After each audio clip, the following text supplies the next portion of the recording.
Sport, gioco, attività di socializzazione. Con il progetto di inclusione promosso da Mirella Tuzzato, il parco di Villa Margherita diventa una nuova casa per i disabili di tutti i CEOD della provincia di Treviso. Li faremo respirare, li faremo divertire, li faremo giocare. Ecco, sarà per loro un momento veramente, dopo tanti anni di sofferenze, di serenità. Questo dovrà diventare Villa Margherita e si chiamerà Villa Margherita. All'iniziativa per la parte più propriamente sportiva partecipa anche il CONI regionale. Portiamo tutto il nostro mondo, tutti i nostri servizi, tutto il volontariato che sottende il mondo dello sport.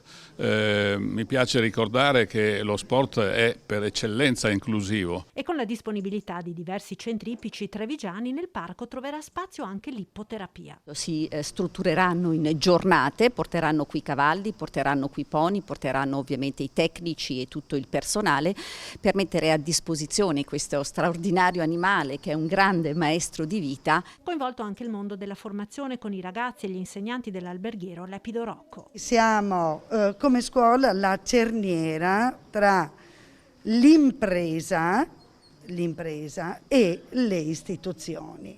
Loro vengono formati in modo tale che all'uscita del percorso scolastico possano entrare nel sistema impresa dello Stato. E spesso e volentieri ce lo facciamo. Al progetto inclusivo partecipa anche l'ISRA. Questa è un'azione prima di tutto di carattere culturale, perché la nostra società ha bisogno di guardare con occhio diverso. La disabilità non sta nelle persone, la disabilità sta in chi guarda le persone.